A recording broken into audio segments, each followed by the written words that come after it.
ಎಲ್ಲರಿಗೂ ನಮಸ್ಕಾರ ಸ್ನೇಹಿತರೆ. ಅತಿಯಾದ ಪ್ರೀತಿ, ನಂಬಿದವರಿಂದಲೇ ಅವಮಾನ, ಸಣ್ಣ ವಿಷಯಕ್ಕೂ ಕಣ್ಣೀರು, ಮನಸ್ಸಿನ ತುಂಬ ನೋವಿದ್ದರೂ ಮುಖದ ಮೇಲೆ ನಗು, ಇದೇನಾ ಕಟಕ ರಾಶಿಯವರ ಜೀವನ? ಆತ್ಮೀಯ ಕಟಕ ರಾಶಿಯವರೇ, ನೀವು ಸಾಕ್ಷಾತ್ ಪ್ರೀತಿ ಮತ್ತು ಮಮತೆಯ ಸ್ವರೂಪ. ರಾಶಿ ಚಕ್ರದಲ್ಲಿ ತಾಯಿಯ ಸ್ಥಾನ ಯಾರಿಗೆ ಸಿಕ್ಕಿದೆ ಅಂದರೆ ಅದು ಕೇವಲ ಕಟಕ ರಾಶಿಯವರಿಗೆ ಮಾತ್ರ. ಎದುರಿಗಿರುವ ವ್ಯಕ್ತಿಯ ಕಷ್ಟವನ್ನ ನೋಡಿದರೆ ಕರಗುವ ಬೆಣ್ಣೆಯಂತ ಮನಸ್ಸು ನಿಮ್ಮದು. ಚಂದ್ರನ ಆಶೀರ್ವಾದ ಪಡೆದ ನೀವು ಕತ್ತಲಲ್ಲಿರುವವರಿಗೂ ಬೆಳಕು ನೀಡುವ ಗುಣವನ್ನು ಹೊಂದಿದ್ದೀರಿ. ನಿಮ್ಮ ಅಂತಃಪ್ರಜ್ಞೆ ಎಷ್ಟು ಶಾರ್ಪ್ ಇರುತ್ತೆ ಅಂದರೆ ಎದುರಿಗಿರುವ ವ್ಯಕ್ತಿಗಳು ಸುಳ್ಳು ಹೇಳಿದ್ದಾನೋ ಅಥವಾ ಸತ್ಯ ಹೇಳ್ತಿದ್ದಾನೋ ಅನ್ನೋದನ್ನು ಅವರ ಕಣ್ಣು ನೋಡಿ ಹೇಳಬಲ್ಲ ಶಕ್ತಿ ನಿಮಗಿದೆ. ಆದರೆ ಆತ್ಮೀಯ ಕಟಕ ರಾಶಿಯವರೇ, ನಿಮ್ಮನ್ನ ನೀವೇ ಒಂದು ಪ್ರಶ್ನೆ ಕೇಳಿಕೊಳ್ಳಿ. ಜಗತ್ತಿನ ಎಲ್ಲರ ಕಣ್ಣೀರು ಒರೆಸುವ ನೀವು ರಾತ್ರಿ ಮಲಗುವಾಗ ನಿಮ್ಮ ಕಣ್ಣೀರು ಒರೆಸುವವರು ಯಾರು? ಎಲ್ಲರನ್ನೂ ನಮ್ಮವರೆಂದು ಅಪ್ಪಿಕೊಳ್ಳುವ ನಿಮಗೆ ಅಂತಿಮವಾಗಿ ಉಳಿಯುವುದು ಒಂಟಿತನ ಮಾತ್ರ. ಯಾಕೆ ಎಲ್ಲರಿಗೂ ಅನ್ನ ನೀಡುವ ಅನ್ನದಾತ ನೀವು, ಆದರೆ ನಿಮ್ಮ ಮನಸ್ಸಿಗೆ ನೆಮ್ಮದಿ ಎಂಬ ಆಹಾರ ಯಾಕೆ ಸಿಗುತ್ತಿಲ್ಲ? ಇವತ್ತು ನೀವು ಒಂದು ಕಟುವಾದ ಸತ್ಯವನ್ನು ಒಪ್ಪಿಕೊಳ್ಳಲೇಬೇಕು.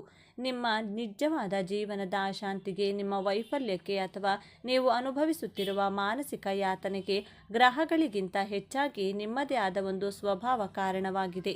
ಹೌದು, ನಿಮ್ಮನ್ನು ಸೋಲಿಸುತ್ತಿರುವುದು ಹೊರಗಿನ ಶತ್ರುಗಳಲ್ಲ, ಬದಲಾಗಿ ನಿಮ್ಮ ಎದೆಯೊಳಗೆ ಇರುವ ಅತಿಯಾದ ಭಾವುಕತೆ. ಈ ಒಂದು ಗುಣ ನಿಮ್ಮನ್ನು ಎಷ್ಟು ದುರ್ಬಲವನ್ನಾಗಿ ಮಾಡಿದೆ ಅಂದರೆ, ನೀವು ಬಲಶಾಲಿಯಾಗಿದ್ದರೂ, ಜಗತ್ತೇ ನಿಮ್ಮ ಕಾಲ ಬುಡದಲ್ಲಿದ್ದರೂ ನೀವೊಬ್ಬ ಅನಾಥನಂತೆ ಅಥವಾ ಅಸಹಾಯಕನಂತೆ ಬದುಕುವ ಪರಿಸ್ಥಿತಿ ಬಂದಿದೆ. ಹಾಗಾದರೆ ದೇವತೆಗಳಂತ ಮನಸ್ಸಿರುವ ಕಟಕ ರಾಶಿಯವರಿಗೆ ಶಾಪವಾಗಿರುವ ಆ ಗುಣ ಯಾವುದು? ನೀವು ಅಂದುಕೊಂಡಿದ್ದನ್ನು ಸಾಧಿಸಬೇಕೆಂದರೆ, ಚಂದ್ರನಂತೆ ಪ್ರಕಾಶಿಸಬೇಕೆಂದರೆ ಮಾಡಬೇಕಾದ ಬದಲಾವಣೆಗಳೇನು? ಈ ವಿಡಿಯೋದಲ್ಲಿ ಸಂಪೂರ್ಣವಾಗಿ ವಿಶ್ಲೇಷಣೆ ಮಾಡಲಿದ್ದೇವೆ. ಇದನ್ನು ಪೂರ್ತಿಯಾಗಿ ನೋಡಿ, ಏಕೆಂದರೆ ಇದು ಕೇವಲ ಜ್ಯೋತಿಷ್ಯವಲ್ಲ, ಇದು ನಿಮ್ಮ ಬದುಕಿನ ತಿರುವು. ಆ ಭಯಂಕರ ದೌರ್ಬಲ್ಯದ ಬಗ್ಗೆ ತಿಳಿಯುವ ಮೊದಲು ಜಗತ್ತು ನಿಮ್ಮನ್ನು ಕಂಡು ಯಾಕೆ ಬೆರಗಾಗುತ್ತದೆ ಅನ್ನೋದನ್ನು ನೀವು ತಿಳಿಯಬೇಕು. ಅದಕ್ಕೂ ಮುಂಚೆ ನೀವಿನ್ನು ಚಾನಲ್ಗೆ ಸಬ್ಸ್ಕ್ರೈಬ್ ಆಗಿಲ್ಲ ಅಂದರೆ ಈಗಲೇ ಸಬ್ಸ್ಕ್ರೈಬ್ ಆಗಿ, ಹಾಗೆ ವಿಡಿಯೋಗೆ ಲೈಕ್ ಮಾಡಿ, ವಿಡಿಯೋ ಸ್ಕಿಪ್ ಮಾಡದೆ ಕೊನೆ ತನಕ ನೋಡಿ. ಎಲ್ಲರೂ ಭಕ್ತಿಯಿಂದ ಓಂ ಶ್ರೀ ಮಹಾಲಕ್ಷ್ಮಿ ನಮಃ ಅಂತ ಕಮೆಂಟ್ ಮಾಡಿ. ಕರ್ಕಾಟಕ ರಾಶಿಯ ಚಿಹ್ನೆ ಏಡಿ. ಹೊರಗಿನಿಂದ ಗಟ್ಟಿಯಾದ ಚಿಪ್ಪನ್ನು ಹೊಂದಿರುವ ಏಡಿ ಒಳಗೆ ಅತ್ಯಂತ ಮೃದುವಾಗಿರುತ್ತದೆ. ಇದೇ ಕರ್ಕಾಟಕ ರಾಶಿಯವರ ವ್ಯಕ್ತಿತ್ವದ ಸಂಪೂರ್ಣ ಚಿತ್ರಣ. ಹೊರಜಗತ್ತಿಗೆ ಇವರು ಬಹಳ ಗಟ್ಟಿಗರು, ಭಾವನೆಗಳಿಗೆ ಬೆಲೆ ಕೊಡದವರಂತೆ ಕಂಡರೂ ತಮ್ಮೊಳಗೆ ಒಂದು ಸೂಕ್ಷ್ಮ ಮೃದುವಾದ ಹೃದಯವನ್ನು ಬಚ್ಚಿಟ್ಟುಕೊಂಡಿರುತ್ತಾರೆ. ತಮ್ಮನ್ನ ಮತ್ತು ತಮ್ಮ ಪ್ರೀತಿ ಪಾತ್ರರನ್ನು ರಕ್ಷಿಸಿಕೊಳ್ಳಲು ಇವರು ಯಾವುದೇ ಹಂತಕ್ಕೆ ಹೋಗುತ್ತಾರೆ. ಏಡಿಯ ಕಾಲುಗಳಂತೆ ಇವರು ಒಮ್ಮೆ ಹಿಡಿದದ್ದನ್ನು, ಅದು ಸಂಬಂಧವೇ ಆಗಿರಲಿ ನೆನಪೇ ಆಗಿರಲಿ, ಸುಲಭವಾಗಿ ಬಿಟ್ಟು ಕೊಡುವುದಿಲ್ಲ. ಈ ರಾಶಿಯ ಅಧಿಪತಿ ಸಾಕ್ಷಾತ್ ಚಂದ್ರದೇವ. ಚಂದ್ರ ಎಂದರೆ ಮನಸ್ಸು, ಭಾವನೆಗಳು, ತಾಯಿ ಮತ್ತು ಪೋಷಣೆಯ ಕಾರಕ. ಹಾಗಾಗಿಯೇ ಕರ್ಕಾಟಕ ರಾಶಿಯವರಿಗೆ ಹುಟ್ಟಿನಿಂದಲೇ ಇತರರನ್ನು ಪೋಷಿಸುವ ಕಾಳಜಿ ತೋರುವ ಗುಣ ರಕ್ತದಲ್ಲಿಯೇ ಬಂದಿರುತ್ತದೆ. ಕಟಕ ರಾಶಿಯವರು ಸಿಹಿ ಖಾದ್ಯಗಳನ್ನು ಇಷ್ಟಪಟ್ಟು ಸವಿಯುತ್ತಾರೆ. ಚಂದ್ರನಂತೆ 15 ದಿನ ಸಂತೋಷವಾಗಿರುತ್ತಾರೆ. ಇನ್ನುಳಿದ 15 ದಿನಗಳು ಕಾರಣವಿಲ್ಲದೆ ದುಃಖಿಸುವ, ಯೋಚಿಸುವ, ತನ್ನ ಭಾವನೆಗಳ ಜೊತೆ ಸಂಘರ್ಷ ಮಾಡುತ್ತೀರಾ. ಭೂತಕಾಲದ ಘಟನೆಗಳನ್ನು ಮರೆಯಲಾಗದೆ ಭವಿಷ್ಯತ್ ಕಾಲದ ಬಗ್ಗೆ ಸರಿಯಾದ ನಿರ್ಧಾರಗಳನ್ನು ತೆಗೆದುಕೊಳ್ಳಲು ಕಷ್ಟಪಡುತ್ತೀರಾ, ಕನ್ಫ್ಯೂಷನ್ ಮಾಡಿಕೊಳ್ಳುತ್ತೀರಾ. ಕಟಕ ರಾಶಿಯವರೇ, ಮೊದಲನೆಯದಾಗಿ ನಿಮ್ಮ ನೆನಪಿನ ಶಕ್ತಿ ಮತ್ತು ನಿಷ್ಠೆ. ನೀವು ಯಾರನ್ನಾದರೂ ಪ್ರೀತಿಸಿದರೆ ಅಥವಾ ಸ್ನೇಹ ಮಾಡಿದರೆ ಸಾಯುವವರೆಗೂ ಅವರನ್ನು ಬಿಟ್ಟು ಕೊಡುವುದಿಲ್ಲ. 10 ವರ್ಷಗಳ ಹಿಂದೆ ನಿಮಗೆ ಯಾರೋ ಮಾಡಿದ ಸಣ್ಣ ಸಹಾಯವನ್ನು ಕೂಡ ನೀವು ಮರೆಯುವುದಿಲ್ಲ. ಎರಡನೆಯದಾಗಿ ನಿಮ್ಮ ಪೋಷಣೆ ಮಾಡುವ ಗುಣ. ಮನೆಯಲ್ಲಿ ತಂದೆಯಾಗಿರಲಿ, ತಾಯಿಯಾಗಿರಲಿ ಅಥವಾ ಸ್ನೇಹಿತನಾಗಿರಲಿ, ನೀವು ಇತರರನ್ನು ನೋಡಿಕೊಳ್ಳುವ ರೀತಿ ಅದ್ಭುತ. ನಿಮ್ಮ ಕೈರುಚಿ, ನಿಮ್ಮ ಆರೈಕೆ ಬೇರೆ ಯಾವ ರಾಶಿಯವರಲ್ಲೂ ಸಿಗುವುದಿಲ್ಲ. ಮೂರನೆಯದಾಗಿ ನಿಮ್ಮ ಕ್ರಿಯೇಟಿವಿಟಿ ಅಥವಾ ಸೃಜನಶೀಲತೆ. ನೀವು ಏನೇ ಕೆಲಸ ಮಾಡಿದರೂ ಅದರಲ್ಲಿ ಒಂದು ಜೀವಂತಿಕೆ ಇರುತ್ತದೆ. ಇಷ್ಟೆಲ್ಲ ದೈವಿಕ ಗುಣಗಳಿದ್ದರೂ ನೀವು ಯಾಕೆ ಸೋಲುತ್ತಿದ್ದೀರಿ? ನಿಮ್ಮನ್ನು ಯಾಕೆ ಜನ ಪದೇ ಪದೇ ಹೀಯಾಳಿಸುತ್ತಾರೆ? ಆಗ ಆ ಗುಟ್ಟನ್ನು ರಟ್ಟು ಮಾಡುವ ಸಮಯ. ಕಟಕ ರಾಶಿಯವರೇ, ನಿಮ್ಮನ್ನು ಯುದ್ಧ ಮಾಡಿ ಸೋಲಿಸಲು ಯಾರಿಂದಲೂ ಸಾಧ್ಯವಿಲ್ಲ. ಆದರೆ ನಿಮ್ಮನ್ನು ಕಣ್ಣೀರು ಹಾಕುವಂತೆ ಮಾಡುತ್ತಿರುವುದು ನಿಮ್ಮ ಆ ದೊಡ್ಡ ದೌರ್ಬಲ್ಯ.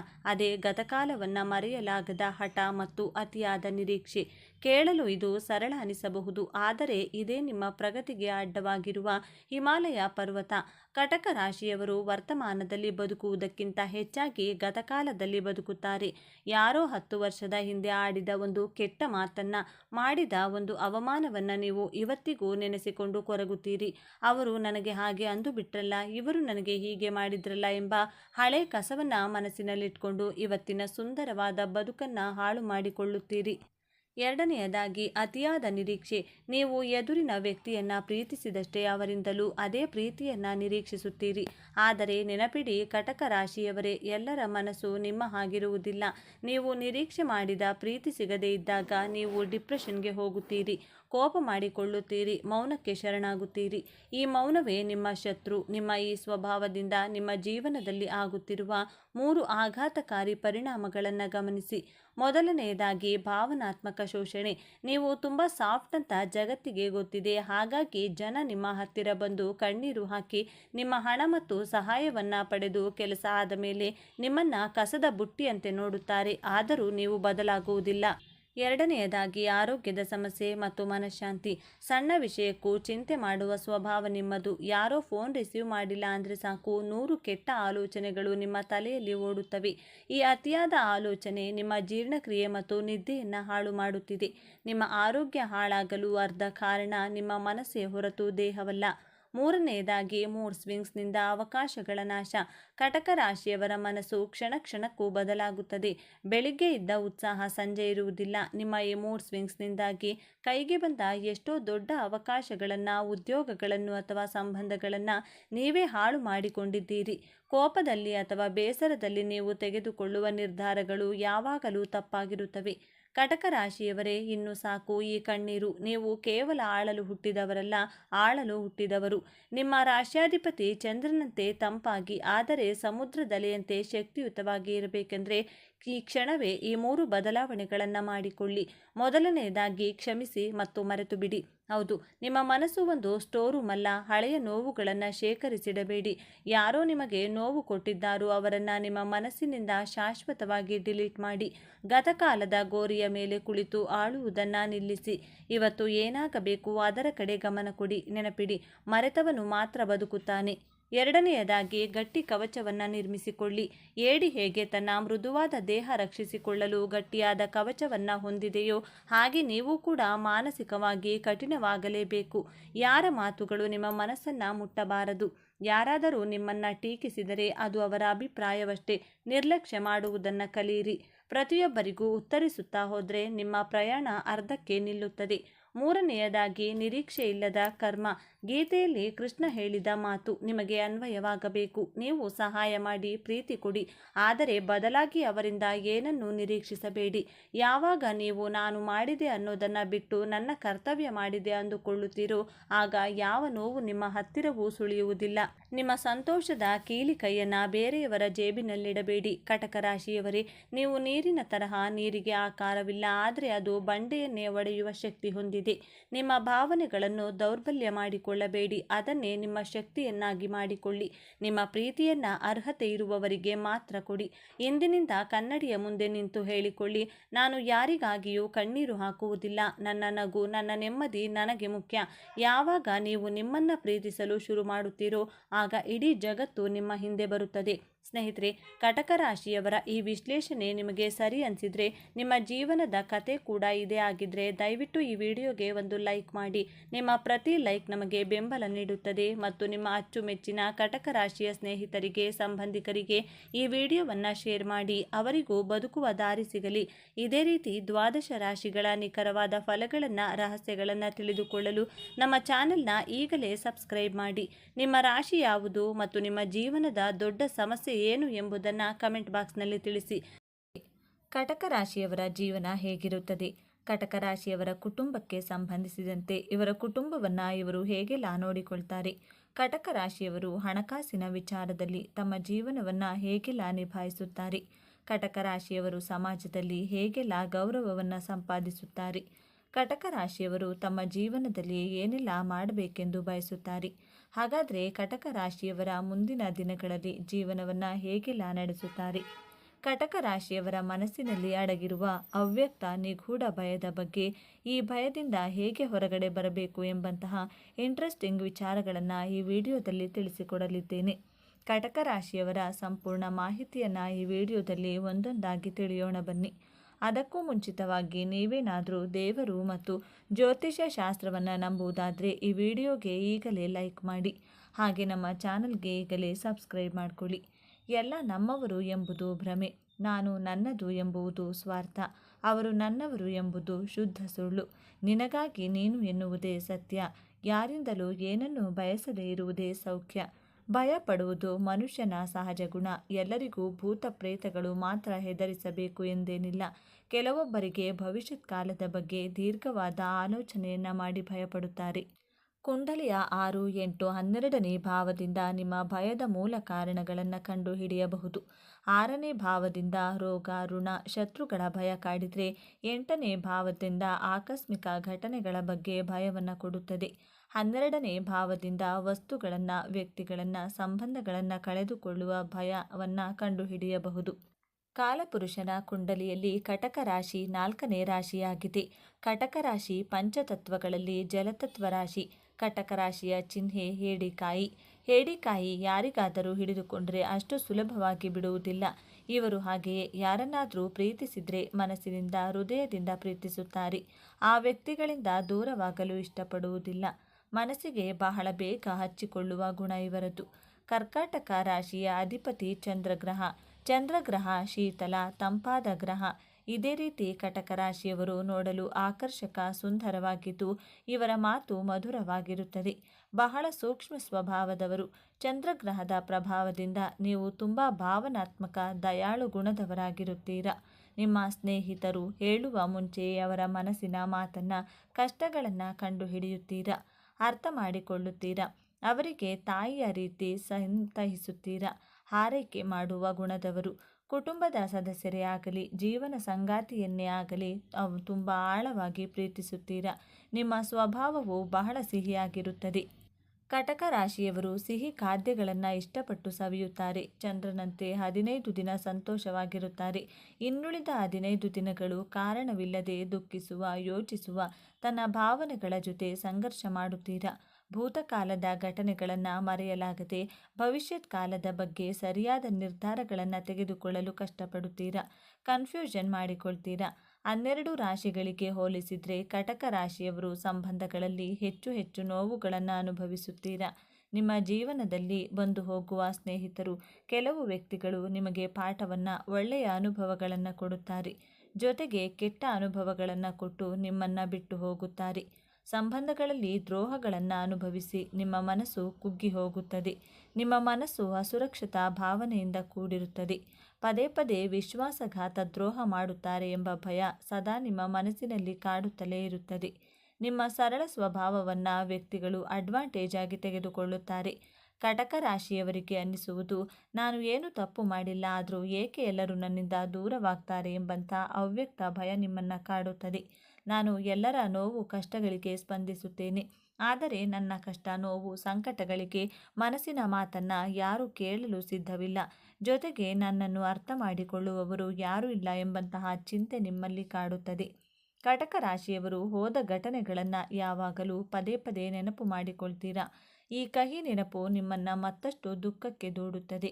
ನಿಮ್ಮ ಒಳ್ಳೆಯತನವನ್ನು ಅರ್ಥ ಮಾಡಿಕೊಳ್ಳದೇ ಇರುವುದು ಅವರ ತಪ್ಪು ಕಲ್ಪನೆ, ನಿಮ್ಮ ತಪ್ಪಲ್ಲ. ನಿಮ್ಮದಲ್ಲದ ತಪ್ಪಿಗೆ ಚಿಂತಿಸಿ ಫಲವಿಲ್ಲ. ನಿಮ್ಮ ಮನಸ್ಸು ಹರಿಯುವ ನೀರಿನ ಹಾಗೆ ಇರಬೇಕು. ನಿಂತ ನೀರು ಹೆಚ್ಚು ಬ್ಯಾಕ್ಟೀರಿಯಾಗಳನ್ನು, ರೋಗಗಳನ್ನು ಸೃಷ್ಟಿ ಮಾಡುತ್ತದೆ. ಕುಡಿಯಲು ಅಷ್ಟೊಂದು ಯೋಗ್ಯವಾಗಿರುವುದಿಲ್ಲ. ಹರಿಯುವ ನೀರು ಯಾವತ್ತಿಗೂ ದೂಷಿತವಾಗಿರುವುದಿಲ್ಲ, ಕುಡಿಯಲು ಯೋಗ್ಯವಾಗಿರುತ್ತದೆ.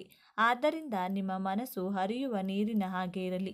ಬದಲಿಗೆ ಹಳೆಯ ನೆನಪುಗಳ ಜಾಲದಲ್ಲಿ ಸಿಲುಕಿ ಒದ್ದಾಡಬೇಡಿ. ಕಟಕ ರಾಶಿಯವರು ಹುಟ್ಟಿದಾಗಿನಿಂದ, ಅಂದರೆ 30ರಿಂದ 35 ವರ್ಷಗಳವರೆಗೂ ಇವರು ತುಂಬಾ ಕಷ್ಟ ಅನುಭವಿಸಿ ಬಿಡುತ್ತಾರೆ. ಕಟಕ ರಾಶಿಯವರಿಗೆ ಇವರಿಗೆ 35 ವರ್ಷಗಳು ಸಂಪೂರ್ಣವಾಗಿ ಮುಗಿದ ನಂತರ ಇವರ ಜೀವನ ತುಂಬಾ ಅದ್ಭುತವಾಗಿರುತ್ತದೆ. ಕಷ್ಟಗಳೆಲ್ಲ ದೂರವಾಗಿ ಸುಖದ ಸುಪ್ಪತ್ತಿಗೆಯಲ್ಲಿ ಇವರು ಉತ್ತುಂಗವನ್ನು ಏರುತ್ತಾರೆ. ಆದರೆ ಕಟಕ ರಾಶಿಯವರಿಗೆ 35 ವರ್ಷಗಳು ಪೂರೈಸಿದ ನಂತರವೇ ಜೀವನದಲ್ಲಿ ನೀವು ತುಂಬಾ ಸ್ಟ್ರಾಂಗ್ ಆಗಿಬಿಡ್ತೀರಾ. ಯಾಕಂದರೆ ಚಿಕ್ಕ ವಯಸ್ಸಿನಲ್ಲಿಯೇ ಆ ಕಷ್ಟಗಳು, ಆ ದುಃಖಗಳು, ಎಲ್ಲ ರೀತಿಯ ಕಷ್ಟಗಳನ್ನು ಸಹ ನೀವು ನೋಡಿರ್ತೀರ. ಹಾಗಾಗಿ ಕಟಕ ರಾಶಿಯವರು 35 ವರ್ಷಗಳ ನಂತರ ಅದಾದಮೇಲೆ ನಿಮ್ಮ ಜೀವನ ಹೇಗಿರಬೇಕು, ನಾನು ಎಲ್ಲರ ಜೊತೆಯಲ್ಲಿ ಸ್ನೇಹವನ್ನು ಬಯಸುವುದೇ ಅಥವಾ ಬೇಡವೇ ಎನ್ನುವಂಥ ಗೊಂದಲದಲ್ಲಿಯೇ ಇದ್ದು ಮನಸ್ಸಿನಲ್ಲಿಯೇ ಲೆಕ್ಕಾಚಾರ ಹಾಕುವ ಮನೋಭಾವದವರು ಈ ಕಟಕ ರಾಶಿಯವರು. ಕಟಕ ರಾಶಿಯವರಿಗೆ ಜವಾಬ್ದಾರಿ ಅನ್ನೋದು ಜಾಸ್ತಿ ಇರುತ್ತದೆ. ಕಟಕ ರಾಶಿಯವರಿಗೆ ಮನೆ ಜವಾಬ್ದಾರಿ, ಜೀವನದ ಜವಾಬ್ದಾರಿ ಎನ್ನುವುದು ಜಾಸ್ತಿ ವಹಿಸಿಕೊಂಡಿರುತ್ತಾರೆ. ಹಾಗೆಯೇ ಕಟಕ ರಾಶಿಯವರು ಬಹಳಷ್ಟು ಕಡಿಮೆ ಮಾತನಾಡ್ತಾರೆ, ಹೆಚ್ಚು ತಾಳ್ಮೆಯಿಂದ ಇರ್ತಾರೆ. ಯಾವುದೇ ತೊಂದರೆಯೂ ಸಹ ಇವರ ಹತ್ರ ಸುಳಿಯೋಕು ಬಿಡೋದಿಲ್ಲ. ಕಟಕ ರಾಶಿಯವರು ಆದಷ್ಟು ಕಡಿಮೆ ಮಾತನಾಡ್ತಾರೆ. ಇವರ ಮಾತು ಅಷ್ಟೇ ಹರಿತವಾಗಿರುತ್ತದೆ. ಇವರು ಕಡಿಮೆ ಮಾತನಾಡ್ತಿರ್ತಾರೆ, ಅಷ್ಟು ಬೇಕೋ ಅಷ್ಟೇ ಮೇಂಟೈನ್ ಮಾಡಿಕೊಂಡು ಮಾತನಾಡಿರ್ತಾರೆ. ಹಾಗೆಯೇ ಇವರಿಗೆ ಯಾವುದೇ ತೊಂದರೆ ಬಂದರೂ ಸಹ ಇವರು ಹತ್ರ ಬರೋಕು ಬಿಡುವುದಿಲ್ಲ, ಮೊದಲು ಕ್ಲಿಯರ್ ಮಾಡಿ ಕಳಿಸಿಬಿಡ್ತಾರೆ. ಇಂತಹ ಮನೋಭಾವದವರು ಕಟಕ ರಾಶಿಯವರು. ಇನ್ನು ಕಟಕ ರಾಶಿಯವರು ತುಂಬ ಅಂದರೆ ತುಂಬಾ ಯೋಚನೆ ಮಾಡುವಂಥ ಸ್ವಭಾವದವರು. ಓವರ್ ಥಿಂಕ್ ಅಂದರೆ ತುಂಬಾ ಹೆಚ್ಚಾಗಿ ಯೋಚನೆ ಮಾಡ್ತಿರ್ತಾರೆ. ಕಟಕ ರಾಶಿಯವರು ಇವರಿಗೆ ಏನಾದರೂ ಒಂದು ಸಣ್ಣ ಇನ್ಸಿಡೆಂಟ್ ಆಯಿತು ಅಂದರೆ, ಇಲ್ಲವೇ ಒಂದು ಸಣ್ಣದೇನಾದರೂ ಆದರೂ ಸಹ ಇವರು ತುಂಬಾ ಯೋಚನೆ ಮಾಡ್ತಿರ್ತಾರೆ. ಅವರು ನನಗೆ ಹಾಗೆ ಮಾಡಿಬಿಟ್ರಲ್ಲ, ಹೀಗೆ ಮಾಡಿಬಿಟ್ರಲ್ಲ, ಏನು ಮಾಡೋದು, ಅಯ್ಯೋ ಹಾಗೆಯೇ ಆಗಿಬಿಡುತ್ತೇನೋ, ಅಯ್ಯೋ ನನ್ನ ಜೀವನ ಮುಗಿದೇ ಹೋಗುತ್ತೇನೋ ಎನ್ನುವ ರೀತಿಯಲ್ಲಿ ತುಂಬ ಯೋಚನೆ ಮಾಡೋರು ಈ ಕಟಕ ರಾಶಿಯವರು. ಹಾಗೆಯೇ ಇವರು ಇಷ್ಟಪಟ್ಟಂತಹ ವ್ಯಕ್ತಿಗಳನ್ನು ಕಳೆದುಕೊಳ್ಳಲು ಇಷ್ಟಪಡುವುದಿಲ್ಲ. ಇವರು ಬಹಳ ಮೃದುವಾಗಿರುವುದರಿಂದ ಎಲ್ಲರಿಗೂ ಸಹ ಒಳ್ಳೆಯದನ್ನೇ ಮಾಡುತ್ತಾರೆ. ಹಾಗೆಯೇ ಕುಟುಂಬವನ್ನು ತುಂಬ ಚೆನ್ನಾಗಿ ನೋಡ್ಕೋತಾರೆ. ಹಾಗಾಗಿ ಒಂದು ವೇಳೆ ಇವರು ಯಾರನ್ನಾದರೂ ಇಷ್ಟಪಡ್ತಿದ್ರೆ ಅವರನ್ನು ಕಳೆದುಕೊಳ್ಬೇಕು ಎನ್ನುವಂಥ ಮನೋಭಾವನೆ ಅನ್ನೋದು ಇವರಿಗೆ ಸ್ವಲ್ಪವೂ ಸಹ ಇರುವುದಿಲ್ಲ. ಅಕಸ್ಮಾತ್ ಏನಾದರೂ ಒಂದು ವಸ್ತು ಕಳ್ಕೊಂಡ್ರೆ ಅದನ್ನು ಸಹಿಸಿಕೊಳ್ಳೋಕು ಎಂದರೆ ಇವರಿಗೆ ತುಂಬ ಕಷ್ಟವಾಗುತ್ತದೆ. ಅಂತಹ ಸ್ವಭಾವದವರು ಈ ಕಟಕ ರಾಶಿಯವರು. ಕಟಕ ರಾಶಿಯವರು ಯಾವುದೇ ವಿಚಾರಕ್ಕೂ ಸಹ ಹೊಂದಿಕೊಳ್ಳೋದಿಲ್ಲ. ಒಂದು ವೇಳೆ ಏನಾದರೂ ಹೊಂದಿಕೊಂಡ್ರೆ ಯಾವುದೇ ಕಾರಣಕ್ಕೂ ಇವರು ಬಿಟ್ಕೊಡಲ್ಲ. ಈಗ ಯಾವುದಾದ್ರೂ ಒಂದು ಕೆಲಸಕ್ಕೆ ಸೇರಿಕೊಳ್ಬೇಕು ಅಂದ್ಕೊಂಡ್ರೆ, ಕೆಲಸವೇ ಆಗಲಿ ಅಥವಾ ಯಾವುದಾದರೂ ಒಂದು ಕೆಲಸ ಮಾಡಬೇಕು ಅಂತ ಅಂದ್ಕೊಂಡ್ರೆ ಆ ಕೆಲಸಕ್ಕೆ ಇವರು ಅಷ್ಟು ಬೇಗ ಹೊಂದಿಕೊಳ್ಳೋದಿಲ್ಲ. ಒಂದು ವೇಳೆ ಇವರಿಗೇನಾದರೂ ಅಡ್ಜಸ್ಟ್ ಆಗಿಬಿಟ್ರೆ ಇವರು ಬಿಟ್ಟುಕೊಡುವ ಮಾತೇ ಇಲ್ಲ. ಆದರೆ ಇವರಿಗೆ 35 ವರ್ಷಗಳು ದಾಟಿದ ನಂತರ ಇವರು ರಾಜನಂತೆ ಬಾಳುತ್ತಾರೆ. ಇವರು ಯಾರಿಗೂ ಸಹ ಕೇಡನ್ನು ಬಯಸೋದಿಲ್ಲ. ಯಾಕಂದರೆ ಕಷ್ಟದ ಬೆಲೆ ಇವರಿಗೆ ಚೆನ್ನಾಗಿಯೇ ಗೊತ್ತಿರುತ್ತದೆ. ಹಾಗಾಗಿ ಯಾರು ಹೇಗೆ ಅನ್ನೋದನ್ನು ಬೇಗ ಅಳೆದು ತೂಗಿಬಿಡುತ್ತಾರೆ. ಚಿಕ್ಕ ವಯಸ್ಸಲ್ಲೇ ಕಷ್ಟದ ಸಮಯದಲ್ಲಿಯೇ ಬಹಳನೇ ದೃಢವಾಗಿರುತ್ತಾರೆ. ಗಟ್ಟಿ ಮನಸ್ಸು ಮಾಡಿ ಜೀವನ ನಡೆಸುತ್ತಾರೆ. ಹಾಗಾಗಿಯೇ ಈ ಕಟಕ ರಾಶಿಯವರು ಮಗುವಿನ ಹಾಗೆ ಮನಸ್ಸುಳ್ಳವರು. ಇವರು ಚಿಕ್ಕ ವಯಸ್ಸಲ್ಲೇ ನಾನು ಪರ್ಫೆಕ್ಟ್ ಆಗಿ ಇರಬೇಕೆಂದು ನಿರ್ಧಾರವನ್ನು ಮಾಡ್ತಾರೆ. ಗಟ್ಟಿ ಮನಸ್ಸು ಮಾಡ್ತಾನೆ ಇರ್ತಾರೆ ಇವರು. ಈ ರಾಶಿಯವರು ಎಂಥದ್ದೇ ಕಷ್ಟ ಬಂದರೂ ಕುಗ್ಗಲ್ಲ, ಆ ಥರ ಮನೋಭಾವದವರು. ಇವರು ದೈಹಿಕವಾಗಿ ಎಷ್ಟೇ ಸ್ಟ್ರಾಂಗ್ ಆಗಿದ್ರೂ ಸಹ ಇವರ ಮನಸ್ಸು ಮಗುವಿನ ಹಾಗೆ ಇರುತ್ತದೆ. ಹಾಗೆಯೇ ಕಟಕ ರಾಶಿಯವರನ್ನ ಬಳಸಿಕೊಳ್ಳುವ ಜನರೇ ಜಾಸ್ತಿ. ಇವರನ್ನು ಯೂಸ್ ಮಾಡ್ಕೊಳ್ಳೋಕೆ ಜನ ಯೋಚನೆ ಮಾಡ್ತಿರ್ತಾರೆ. ಆದರೂ ಸಹ ಇವರು ಇವರ ಜೀವನವನ್ನು ಬಹಳ ಸುಂದರವಾಗಿ ಈ ರಾಶಿಯವರು ಇಟ್ಕೊಂಡಿರ್ತಾರೆ ಎಂದೇ ಹೇಳ್ಬೋದು. ನೋಡಿದ್ರಲ್ಲ ಸ್ನೇಹಿತರೆ, ನೀವು ಕಟಕ ರಾಶಿಯವರಾಗಿದ್ದರೆ ನಿಮ್ಮ ಜೀವನದಲ್ಲಿಯೂ ಸಹ ಇದೇ ರೀತಿ ನಡೆಯುತ್ತಿದ್ದರೆ, ಈ ಮಾಹಿತಿಯು ಕಟಕ ರಾಶಿಯವರಿಗೆ ನಿಜ ಅಂತ ಅನಿಸಿದರೆ ನಿಮ್ಮ ಅನಿಸಿಕೆ ಅಭಿಪ್ರಾಯಗಳನ್ನು ಕಮೆಂಟ್ ಮಾಡಿ ತಿಳಿಸಿ. ಓಂ ಶ್ರೀ ಲಕ್ಷ್ಮೀ ವೆಂಕಟೇಶ್ವರ ಸ್ವಾಮಿಯೇ ನಮಃ ಎಂದು ತಪ್ಪದೇ ಕಮೆಂಟ್ ಮಾಡಿ. ಈ ಮಾಹಿತಿಯನ್ನು ಲೈಕ್ ಮಾಡಿ, ಶೇರ್ ಮಾಡಿ, ತಪ್ಪದೇ ನಮ್ಮ ಚಾನಲ್ಗೆ ಸಬ್ಸ್ಕ್ರೈಬ್ ಮಾಡಿಕೊಳ್ಳಿ. ಒಂದೊಳ್ಳೆ ಮಾಹಿತಿಯೊಂದಿಗೆ ಪುನಃ ಭೇಟಿಯಾಗೋಣ. ಅಲ್ಲಿಯವರೆಗೂ ನೋಡ್ತಾ ಇರಿ ನಮ್ಮ ಚಾನಲ್. ಸರ್ವೇ ಜನ ಸುಖಿನೋ ಭವಂತು. ಎಲ್ಲರಿಗೂ ಧನ್ಯವಾದಗಳು.